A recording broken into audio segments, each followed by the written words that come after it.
Great, we're back on the trade show floor here, and I've got Dave Legg from National Grid, which is also one of the major sponsors of the NESEA conference. So we wanted to be sure to learn more about National Grid and your role here at the conference. Well, it's wonderful to have an opportunity to sponsor such an excellent conference as the NESEA BE10 conference. National Grid is the largest gas and electric utility in the Northeast, and we're happy to be here for an opportunity to talk with many of our customers, contractors, architects, and others about our energy efficiency programs to help customers save gas and electricity. And one of the things that we're excited to do today as well is be talking about one of our new leading edge programs, the Deep Energy Retrofits.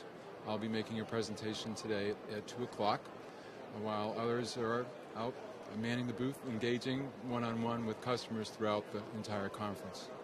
So are you more focused on deep energy retrofits at the residential or the commercial level, or both?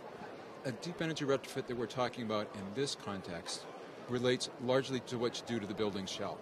And there's much more to be saved in your energy, in this climate anyway, by doing that for residential buildings rather than commercial buildings, because so much of the energy load in a commercial building is due to all of the internal gains from the many devices and appliances and processes that are running. So you're more focused on cooling energy. If you fix the shell, you're not going to be able to control that as well. When you have a heating load for residential applications, then the deep energy retrofit makes much more sense. We do have some customers who are commercial customers that own residential buildings that are master metered. And we have expanded our pilot to address those buildings. And that's one of the things that I'll be talking about later today. So National Grid is a utility? Yes, we're a gas and electric utility. We operate in Massachusetts, New York, Rhode Island, and New Hampshire. We're also an international company. The parent is based in the UK, and we also deliver gas and electricity in the UK. And so why is a utility interested in helping people to reduce their demand? There's a number of reasons to do that. If customers can use their energy more wisely, it's much better for the economy, it's much better for how they can do their business, and it's much better for us in terms of being in the business of helping them to use their energy as wisely as possible. National Grid is very committed to climate change. We've taken a climate change pledge on our own to be reducing our energy use in our operations by 80% by 2050.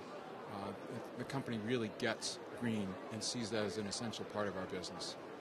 Does the company, what are the projections for increased demand over the next 20 to 50 years for energy and gas? Well, there's certainly many pressures for increasing demand.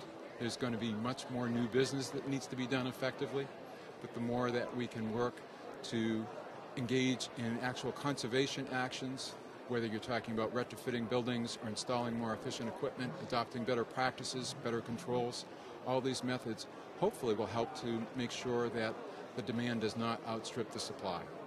So do you actually project conservation and efficiency into your future demand models, that you can, that you're anticipating that demand per capita or per unit of growth is going to shrink, and that impacts the way you project, new power plants or new sources of energy?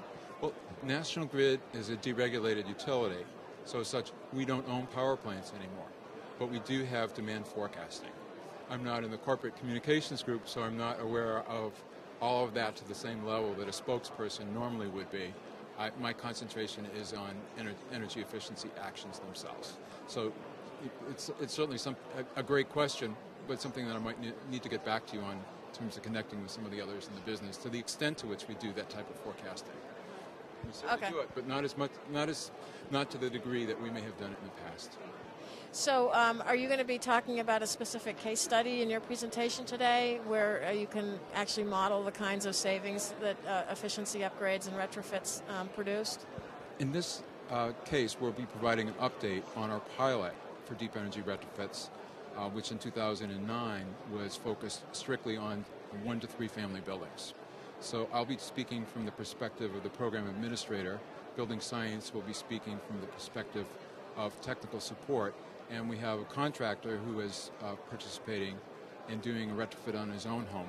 And each of us will be speaking from those perspectives about what it took to pull off these deep energy retrofit projects. And basically what we're talking about when we say deep is super insulating an existing building. In one case we took a 1700s vintage home and reduced the air leakage by 95%. We also installed mechanical ventilation to provide a fresh air supply that included heat recovery so that you're not losing that energy as you're bringing in the fresh air.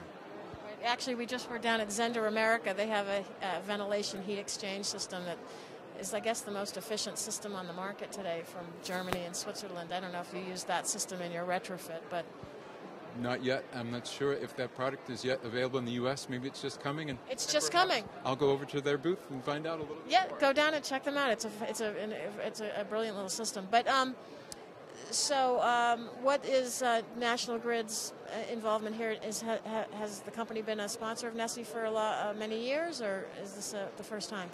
I believe it has been a sponsor for many years. I know it's at least the last several. I can't speak to how many. I've to some extent been in somewhat of a different track and participated in some other conferences over the last year. The last time I presented at NESEA was 1994, and the conference was much, much smaller then. I attended last year, and I've stayed through the entire conference last year and am this year as well. Every minute of it is worth it.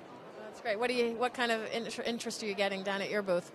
Well, I have not been at the booth. I've been out, working with my constituents and learning more. I've been very engaged in the retrofit tract.